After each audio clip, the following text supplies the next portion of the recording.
Welcome to the Building Doors Podcast, where we're not just pushing for opportunities for women's voices to be heard, we're creating them. I'm Christy Harst, voiceover actor and creator of the Building Doors campaign. Join us as we amplify voices, break barriers, and build doors together. Hey, everybody, and welcome to the Building Doors LinkedIn Live for July. I'm your host, Terry Briscoe from the Microphone Insider, and today we're diving into Building Doors inclusive communities.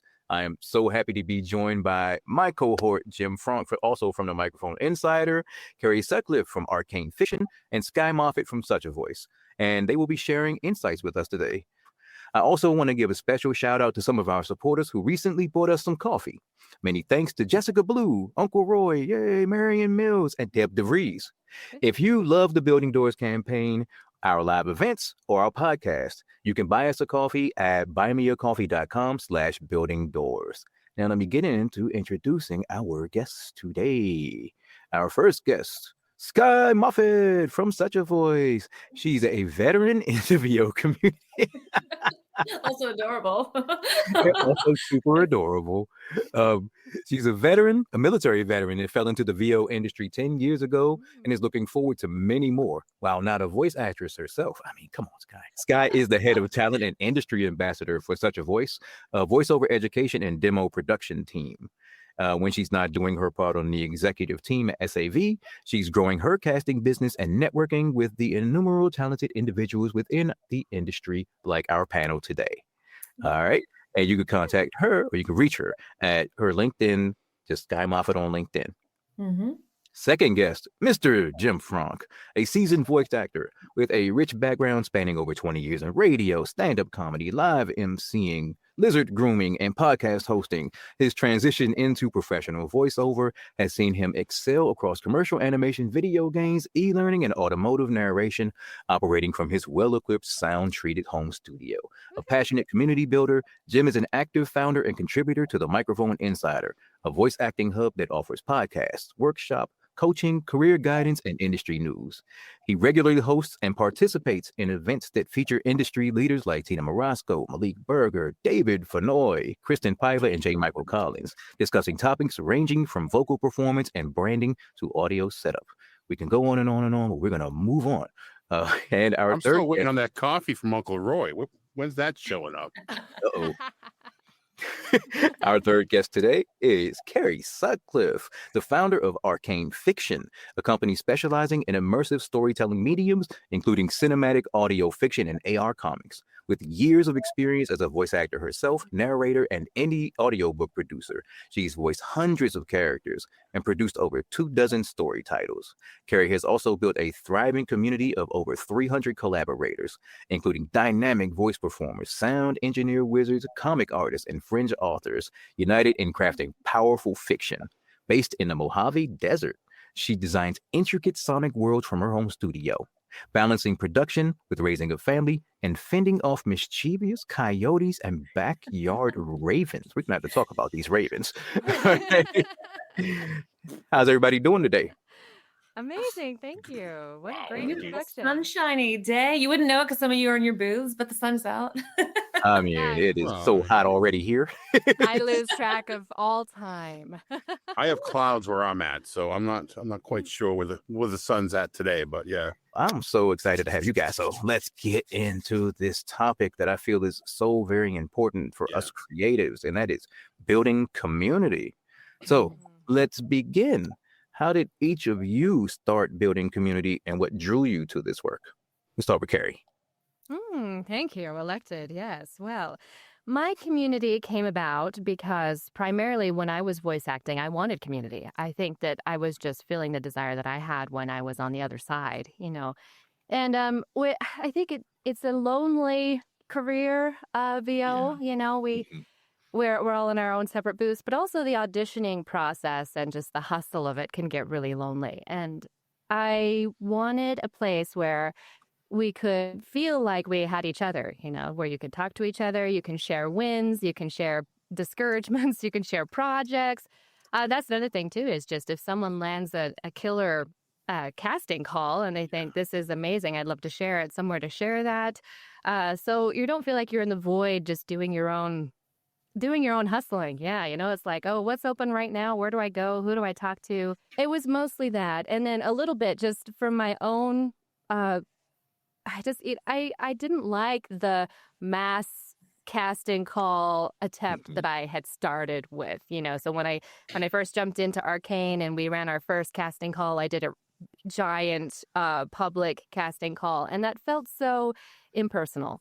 And so I'm like, I think the way that I'd like to do it is bring people closer and be able to talk with them directly. Well, I gotta say, Carrie, as far as like the way you do you seem the specificity is very high in when you send out your auditions from what I've seen. So we must have changed some stuff from when you very first started. So you learned and advanced. Yes, thank you. Yeah, you're right. And now I try to be very specific. And I do have voice talent in mind when now when I send casting calls out now, I know exactly who I want to tag, and I try to make it very specific and personal.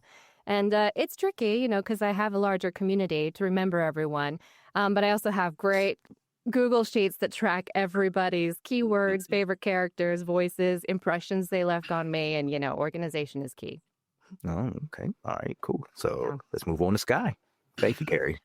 Yeah, so the way that I've built my community, obviously the voiceover community is just wildly welcoming. And I think for a lot of beginners, they don't know that yet. And so it's very daunting and intimidating. I actually spoke with somebody at VO Atlanta this last year, and she was like, well, I don't want to talk to the wrong person and ruin my career, my prospects. They could destroy my career. I'm like, well, first of all, I don't know who it is, but no, they can't. There's no one person that's going to destroy your career. But secondly, it's just so welcoming. And so I think there's an intimidation factor. I had to get over that hump as well of, oh my God, this is a really big voice actor, but I actually have work for them. And so you just kind of you've got to really go for it. And once you start building, I think everyone is so interconnected here, whether it's you're a veteran, whether it's you're a woman in the business, whether it's you both like hot dogs.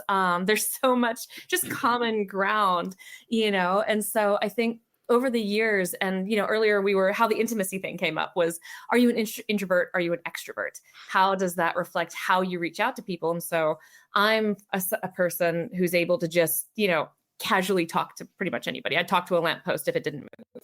I think I've seen you do that. I know, right? I have done that. But not a lot of people can do that, And so I think it's just having the bravery to actually reach out to people it builds your community so quick. And then I was actually talking with Elena Wiss earlier in the year, and one of the things that she said is, stop reaching out to people with an agenda. And I think that that's so vital, because it's not just like, oh, I have work for you, or, oh, do you have work for me? Oh, let's make this an exchange of goods and services. It's, hey, I loved what you did. Or, hey, oh, you're from DC. I think if you just focus on common ground, it's really easy to build the community. Yeah, exactly. And so, yeah, I think the building of the community, it's come very organically. It's not overly forced. And I think that's where people might struggle the most. But yeah, it's been great, because I've got such a voice community. I have my own voice community. I've got just all these little pockets and things, and they can be separate or together. So with your military background, Yeah. how do you feel that carries over into building community in the voiceover world? It has its ups and downs. One of the things when I tripped out of the military and fell into voiceover, very gracefully, mind you, I think one of the first things that I realized was people thought that I was mean. Who in the world could possibly think you're mean? Well, I don't know if you remember when you were in the military, but when you ask for something or contact somebody, I need this, buy this. Thanks. Yeah, it's called a deadline. Yeah. And you've there's so much more interpersonal when you're out of the military. And so in some ways it really primed me, because you can't not ask for what you need. And that's any industry, and it's building your team, these are the people that mentor me. These are the people that I can help. It's just building all these different teams to support you, but you also have to do it properly. Cause coming out of the military, it was like, oh, I have to add fluff. I have to fluff things now. Okay. Yeah, I had a conversation about that recently with someone. Okay, you gotta dial that back a little bit. Well, as the people respond differently, some people appreciate that and they just consider it clarity, right? And sometimes there doesn't need to be a, hey, how are you? Sometimes it's like, hey, I've got a deadline. Let's go. Coming from radio, we used to have word economy. We used to have things posted that had 37 words in it, and half of them were crossed out, but yet it still gave the same message. So, that word economy thing was huge with me. So, yeah, I need this, buy this, thank you. It's not rude. It's just efficient. To the point. It's Yeah, to the exactly. point. It's like, Yeah, it's that no fluff bluntness, but I think in no building fluff communities. bluntness. Prime off it. A VO with no fluff. Tagline. I love it. Yeah, I think that fluff can be so good. I mean, because it's community. It's helping each other. It's celebrating each other. I think Building Doors is a perfect example of celebrating the work that we can do. And so yeah, I think celebration is a big aspect of it. If you shine, we all shine. If Jim shines, we all shine. Yeah. I agree, but especially Jim. Especially Jim, obviously. Yeah. So Jim, what drew you to this work? Me? Yes, you. I got fired and I need a job. No, I've I'm talking about building community and voiceover. I've been behind a microphone for almost 5 decades now, in one aspect or another. And coming from radio, it was such a different community. It was very cutthroat. I mean, you could be taking someone's job in 2 weeks and know about it 2 months beforehand, and you can't say anything. And they're friends, and it was just a cutthroat business. And it got to a point where it was very impersonal, because I was voice tracking. So I decided just to leave and get out of that 10 by 10 box.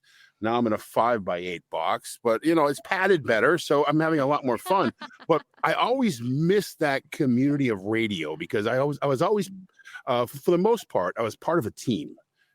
Like Frank's Place with Jim and Sarah, the Jim and Bethany Morning Show. It was always some sort of Frank Nation with Frank and Amber. There was always some sort of collaboration going on, and I missed that. So to get that back, the Microphone Insider, which started off as TMI, too much info, because you can never get too much information in this business, is there to post information about workshops and gear and ask questions and have a safe place to do this. And then it's like, well, I'm missing the radio aspect, so we need something to get on the air. So why not do a video podcast, TMI? And, being the radio guy, you think of these alliterations and you think of, all these things. TMI, the Microphone Insider. It just made sense. Get the inside information, be an insider. And we built this community, and it has grown over the course of, it'll be 2 years come October. And we're up around, I think I want to say 1,300 members. And it's a diverse group too. I mean, we have JMC, we have Dave Furnoy, we have Kristen Paiva, Kim Herden, Tina Marasco. We also have, brand new people that are signing up daily, and they're asking questions. You could ask a question and Dave Furnoy could answer it. That's great. You tell them that story. There's a lot of, I don't know that people realize how many small groups, large groups, because they're really varying. They all overlap, but there's so many. Exactly. There's the VO booth besties. There's such a voice. There's the VO pros. There's at least a dozen VO pros. Let's be real. it's the most common. Yeah. Yeah, but you can, and there's so many, because I know people that are in one that aren't in another, and it's not for any picking and choosing favorites by any means. Right. It's just, oh well, this one has this little niche. This one has all the ladies in it. And that's not for the guys. This one's got all the ladies in it. Which one was the one that had all the ladies? Yeah. All the ladies and Terry Briscoe. That's about it. I wanted to touch base on something I think Kari said about meeting people and being blackballed. Maybe it was Sky about afraid to make the wrong impression. The fear for beginners Listen, people are people. Terry and I go way back, and one of the first things I told him is people are people. I've interviewed almost 1,000 celebrities doing morning radio, and people are just people. I'm just walk up and say hi. If they're too much of a person to be approached, you don't want them in your circle at this point. Move on. There's only been one. It's hard for everyone to do that, though. Like, everyone is not as out front as you are. I'm much more reserved than you are when it comes to stuff like that. I'll do what I did with Terry. If you see me at a conference, come say hi. I'll tap on anybody's shoulder and say, "Hey, have you met so and so?" and walk away. It's not a threat. It's a promise. It's a promise. They'll thank me for it after all the anxiety goes away.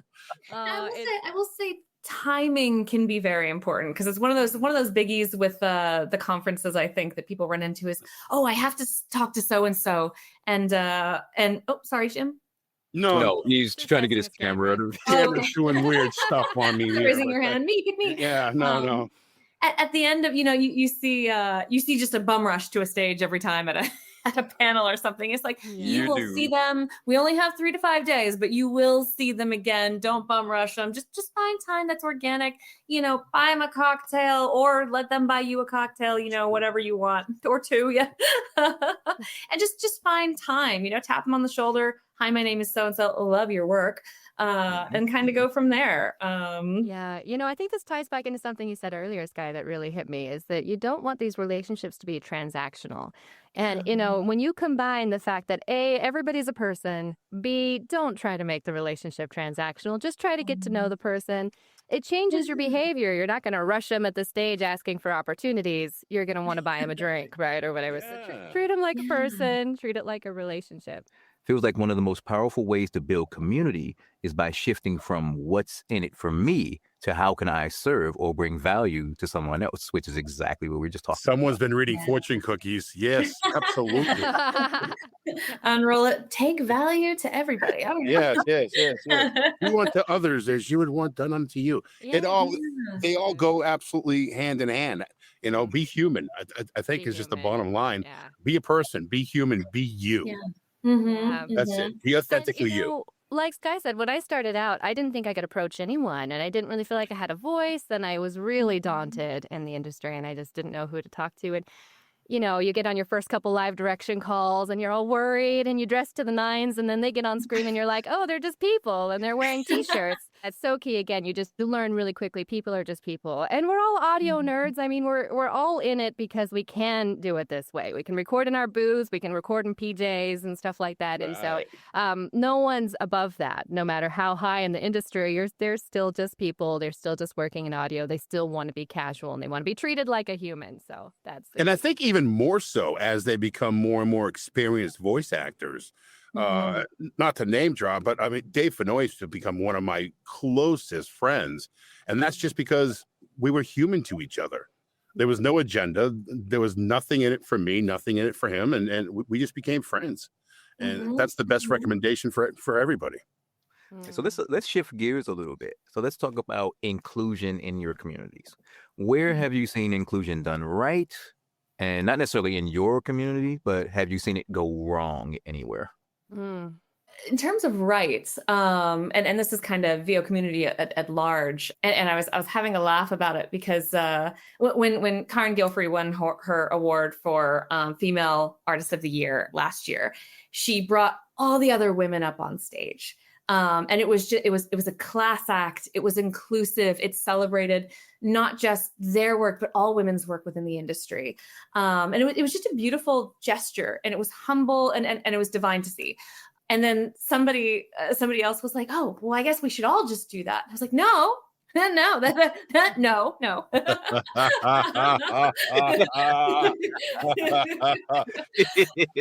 there is it's gotta be that just right. It's in the moment. It lands well, but you can't. It's sincere, right? You don't want to make it the award- insincere when everyone does it. Plus, the award show always goes over an extra 45 minutes. We don't have to go an extra 2 hours. You almost miss your flight sometimes. There's a lot. And I'm flying out on Monday. I think you nailed it. Sincerity is those moments where, and I've seen it it happens at the conferences a lot. It also happens outside the conferences too, where you just approach somebody. He's like, "Hey, I saw you, and I just wanted to get to know you because it's like when I spoke to Dan Friedman. It's like you're always so welcoming. You are just so nice to be around." And he is, and it's sincere. He's just a sweetheart, absolutely, and he's sincere in everything he does. And it reflects. So I think, having that sincerity is where it works. But can you talk to him because he's an accomplished author? Of course you can. But you know what though? Dan will absolutely give you his point of view from a kind place. Oh, very much So so. if he doesn't agree with you, he will not just stand there and agree with you. Like he'll be like, "I don't agree with that at all." But here's honesty and sincerity. What is your take on too much community and how to find where you fit best with so many groups people, events, and platforms, I feel like it's easy to be spread too thin. So let me address that first. Yes, that is absolutely a thing. And you do have to find the community that, number one, you want to join someplace where you can also provide value. Not just you're getting stuff. Even if you're a new person, what you can provide as a new person is fresh perspective on something. Or you can bring those who have been in the industry for a very long time back to that. Oh wow, I remember what that was like. Or show up with cookies. That's like, let me find out what that's like now. Yeah. Because it could be a completely different thing. In 5 years, the industry changes so much. Right. So you came in 5 years ago. Right. Those questions are so valuable now, and allowing the people who are leading those groups, you get different levels. You want to find a group that has different levels in it. Like, if you can find people that are top-notch voice actors, brand new people. I'm not going to say newbies because apparently that's a bad thing now. But you got top-notch people, then you got people who are new to the industry, and you got a lot of those sprinkled in the middle. You got tech people. You got people that do fiction, that do audio dramas, that do audio books that are like nonfiction. So you just try to find a place where it's pretty versatile, where you can add something to the space yourself. That would be my advice. Anybody else have thoughts on that? I do want to just add, it's a real problem. And I've been thinking on this myself, and it's a challenge that I face with my server. I don't want people to feel obligated to be participating, and if it's something like, oh, I might miss a casting call or an important discussion, or what if I didn't check it often enough and then I'm not included in something that's released, and I don't want anyone to feel the pressure or stress or obligation of having to stay on the server or constantly go back and check in. And I'm not sure exactly the way around that. I do my best to reach out directly via email and other ways so that they don't feel pressured to be on the server. But most of my voice talent are juggling probably 30 to 50 different servers. It's intense. Oh, it's crazy. On Discord, it's crazy. Discord, I'll tell you right now, really crazy. Whoever invented Discord should not be allowed to do anything else but share my Discord. It's crazy. They're definitely ADHD. Whoever invented Discord is definitely. Well, I think when it comes to voiceover, as Yinka says, Yinka Ladande, the hustle is real. Oh yeah. And you've got to fill your own cup first. You've got to just okay, if I need to take a Saturday off because I am so overwhelmed, take a Monday off, Right. I think filling your own cup first, making sure that you're not spread too thin, and recognizing when it's happening is really important. And having the sorts of community that you build, you can see it in other people.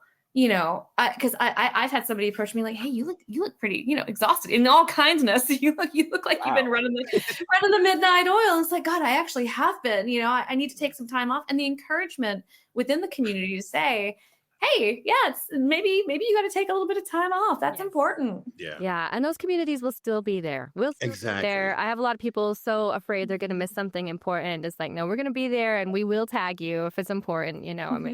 It's just really key. And I think just be comfortable doing a gut check. If the community doesn't feel right, it's probably not right. And that's okay. To look at it from the user point of view, as opposed to the organizer point of view, find something, like has been said already, that resonates with you.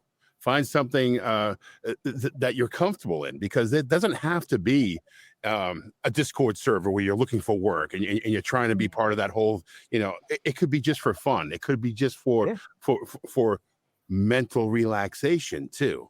We try to provide, with the Microphone Insider, we try just to provide information. We don't try to have any sort of, we like people to participate, but we're looking for people just to come in and have a safe place just to ask a question. We all know we go to some Facebook and other servers and things, and you ask, hey, what's a good microphone to use? I'm just starting.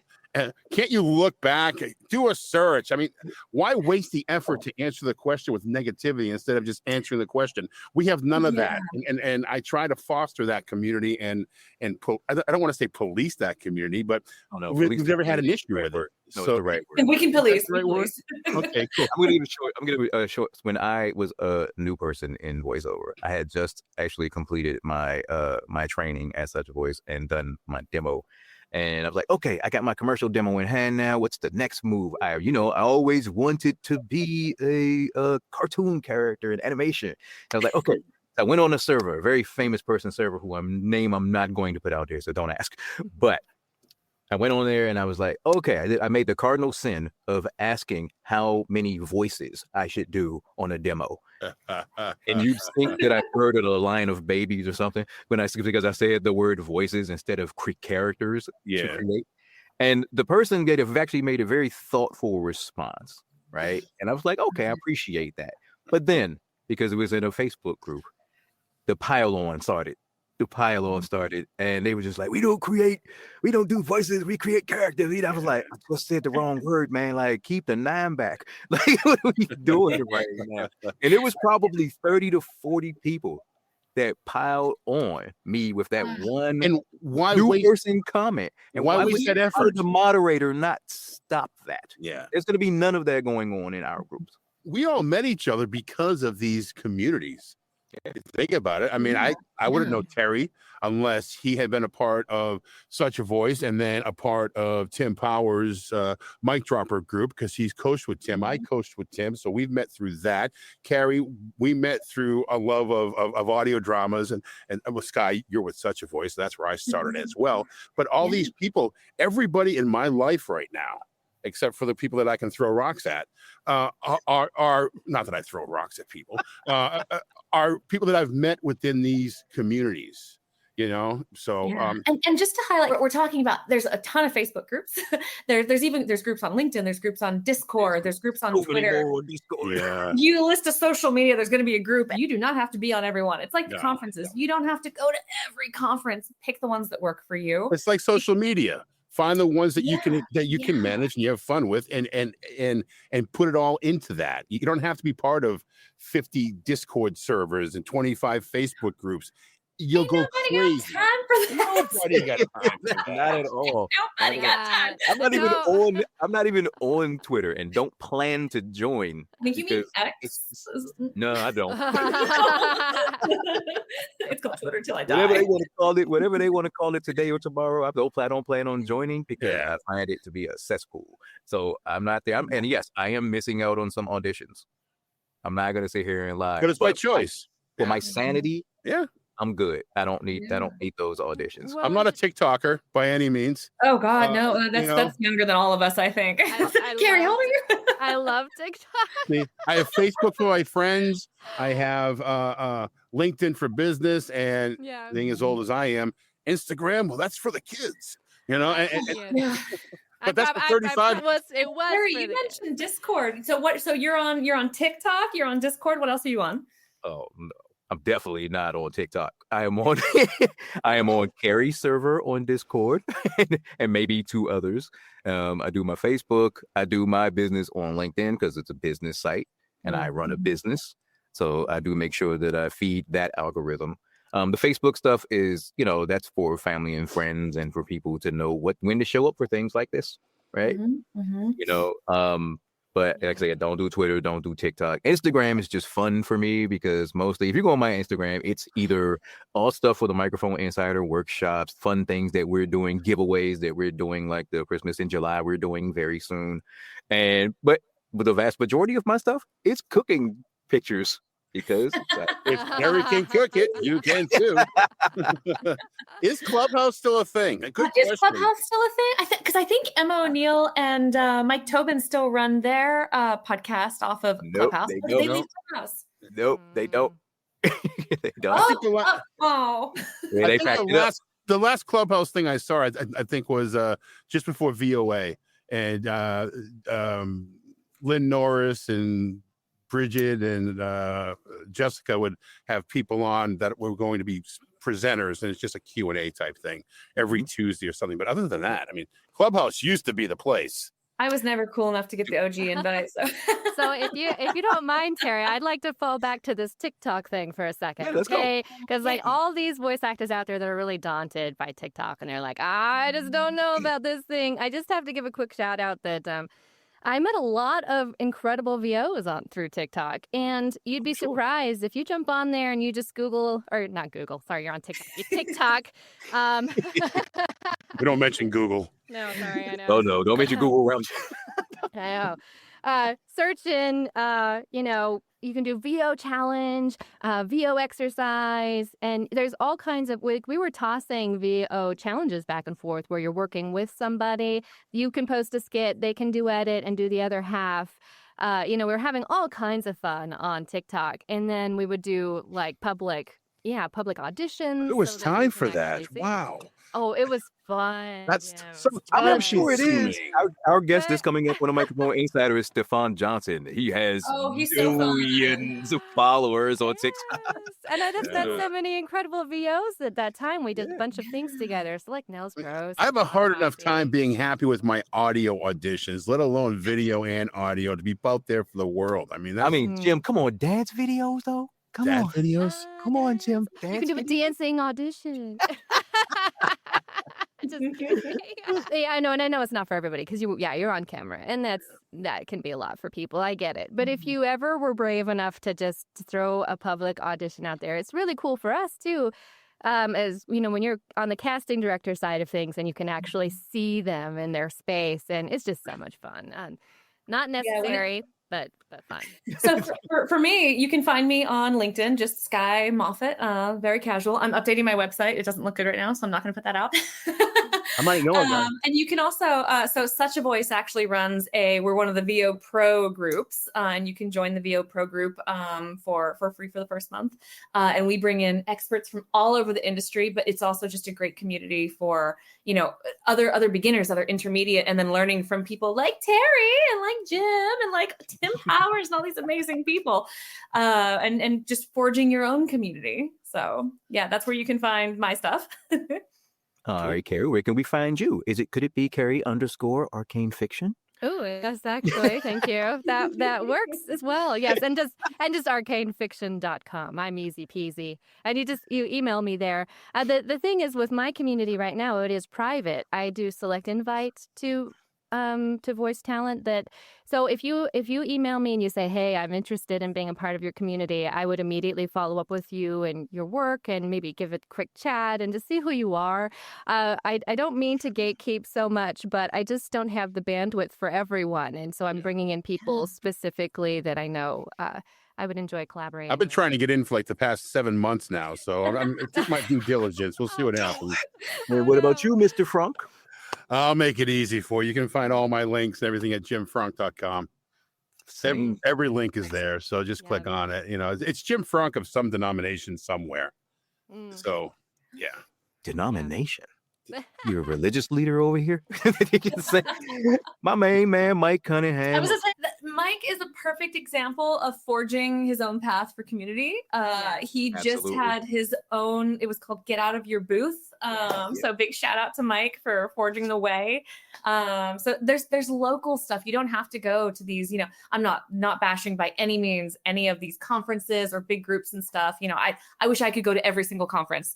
It would be exhausting, but and Mike went out and he did his own, and it's smaller and local, and it's in Pennsylvania. And so, searching out that kind of thing, or if it doesn't exist, be the hero of your own story and make it happen. And talk about community with that one, the diverse community, because you have, and I'm gonna use it, newbies. You have newbies so new that they're taking maybe 7 classes so far, maybe 6. Take more. They just started, but they're there having conversations with Malik Berger. They're having conversations with Brad Hyland, Dan Friedman, Terry Briscoe. So it's such a great diverse community that Mike has fostered here with Gentafoni from the VO Booth Besties, that they put this together, and it was such a great event. And I mean, the community is diversity of fostering information. The diversity of information was incredible. But the community part of it is still going now with their Facebook page. There's still questions being asked. There's still information being given out, and I see this growing, the community growing. But the conference will always stay tight, which is nice. Yeah, that's a good thing. That's a good thing. As you get that one-on-one interaction. Yeah. An important note about community again is just that it's actually a smaller community than you think.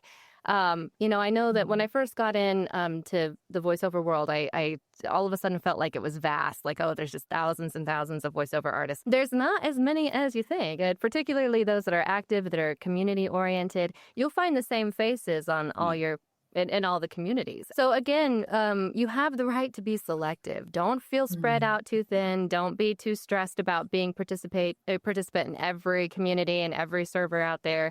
Just know the ones that feel right to you, and you'll know a lot of the same people. So true. And I will say, because I had somebody tell me one time, and it was a really great. It was voiceover, the community of voiceover. Fresh cuts.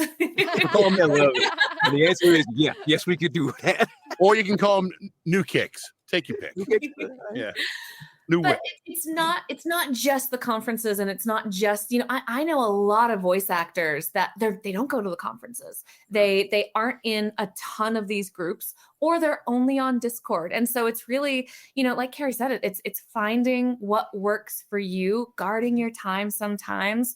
And that's really important. So I have dyslexia, and I was curious if you guys have worked with one of the voiceover with this particular, and if so, what was the experience? I have personally not worked with any students that have dyslexia up to this point. However, I do know that any organization worth its salt will have people that you can work with when you have problems like that, or challenges. Let me stop with problem. When you have challenges like that. So you want to seek that out. And when you make these connections with people to, like, when you're trying to learn, make sure you ask that question. And I'm sure there's a community out there specifically for voice actors with dyslexia.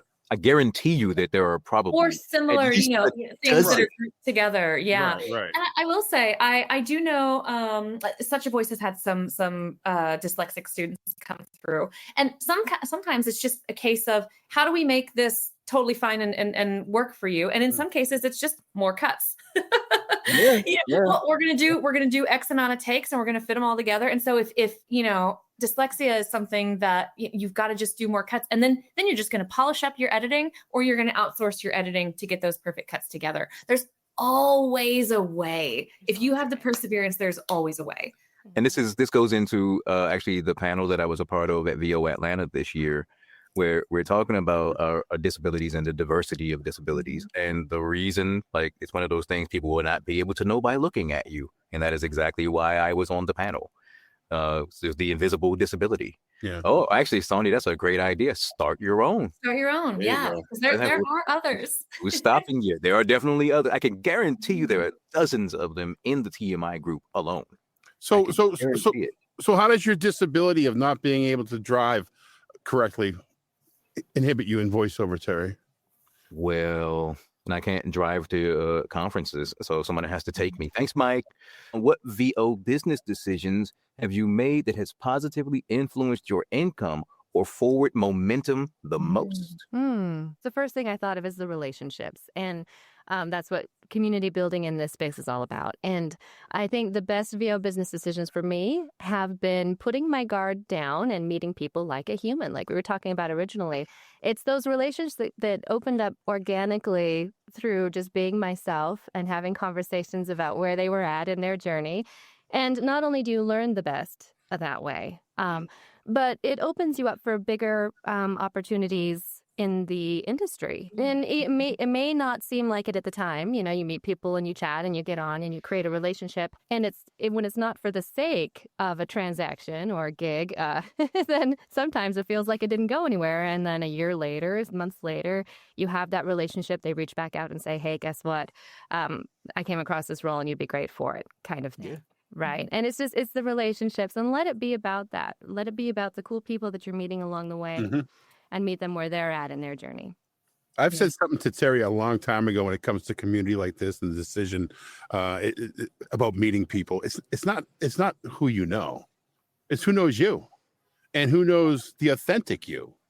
Yeah. Not the put on you. Don't be someone you're not. I mean, I know people, but they don't know who I am, and how are they going to know me if we don't have a relationship together? Everyone knows who you are. As far as a business decision, I've got to say marketing. When I decided to two things, I decided to just be me And when I say unapologetically Jim, just my decision to market and to let people know who I am, and to have people meet me. And that's done by conferences, networking, but it's also done by getting your work out there, by getting your name out there, by knocking on doors, ringing emails, just doing the thing. Jim is very much Jim. Absolutely. And you know what, Jim, that's perfect, because it's not even about being Jim. It's that my good friend Paul Schmidt, who also has a VO group, he also has his own. He's a VO pro too, right? He's also a VO pro. Yeah, you should check out Paul Schmidt's. But absolutely. He one day he said, "Stop waiting for it to happen to you." Yeah. Stop waiting. And that's something that I did, to kind of go back to the question, the business decision. I kept waiting. It was like, wow, one day I'll be in casting. One day. And then 2-3 years ago, I was like, oh, I should just do it. Why don't Make I it happen. Don't wait for it to happen. Make it happen. Yeah. And Jim, you said knocking on doors, sending those emails, make it happen. That is and that's community too. If you want community, make it happen. Yeah. Talk to people. Make your own community if you don't have one. So I did want to ask this question. One small actionable thing someone watching right now today can do to build a more inclusive space around them in the industry. Reach out to us. Take that first step and reach out to somebody new today. And then tomorrow, do it again. And then the next day, do it again. It's you one tell step a two day. friends, and they tell two friends, and so on and so on. We've got a pyramid scheme going. Yeah. I would encourage, this seems like it's not relevant, but it is. Just be yourself, like Jim said, as much as you possibly can be. Please, please be authentic in how you communicate with people and where you are, and be human. I think that's a key for inclusion and community in general. Yeah, and then we know how to include you when you're you. And even if you are an introvert, there's still a place for you for participation. Yeah, Participate in the events that are happening. Go to these workshops like we're doing now. Check out the podcast. I don't think Terry's missed one voiceover podcast in the past 48 months. But but even through just the comments, you watch the TMI show, and 80% of the comments are people talking to each other within the show, as and the occasional question, or the occasional, "Oh, Jim, I can't believe you said that," but whatever. but just participate on your level. Don't do anything that's uncomfortable, because you can see it, you can hear it. Just be you. Exactly. You can see it and hear it. Yes. And I've said it a couple times already, but just don't stress it. If you feel stressed anywhere, it's probably not the place for you. 100%. Absolutely. So for me, it is reach out to someone who you think might be different from you. You're a super extroverted person like Sky and Jim. Grab a Terry, grab a Terry and just bring him on into the fold, and then you'll see what happens. I tell you what, maybe go the other way, because I think if I came on to somebody as Jim and said, "Come on, join me for some fun," it might go a little better if they approached me and I said, "Yeah, we'll hang out." I don't want to scare people. That's the thing about introverts, that they're not gonna do that, though. Introverts, find your one extrovert. Find an extrovert and cling to them. We love it. We're like, "Yo, have you met my little basket of introverts?" Yep. Yeah. You're absolutely right. Basket of introverts. You're absolutely right. I collect them and I put them in my collection. Have you met Terry? Here's what I think you'll like. Check my wares. Yeah, exactly. Well, and on that note, if we have time, if you're an introvert in a community or server and you feel pressed to participate and converse more, and I'm just loitering and I'm not saying enough and all this other stress that comes with that, don't even worry about it. Right. Serious, we do not mind at all. And we know that everyone's there to different degrees. Some people like to participate a lot. Some people would rather just see what's going on. That's okay. Again, don't feel pressed to be outside of who you are. Oh, beautiful. And on that note, I believe it is time for us to wrap, y'all. Now it's time to say goodbye to all our family. All right, y'all, a couple things. If you want to support the campaign, buy us a coffee. Go to buyacoffee.com/buildingdoors to donate. And thanks to our recent supporters, William Nunn, Andrea Burke, Kristen Mokanda, Sandy Harrison Cooksey, and Katarina Surtees. I take mine black with one Splenda, just in case anybody, or maybe some Baileys. Just saying.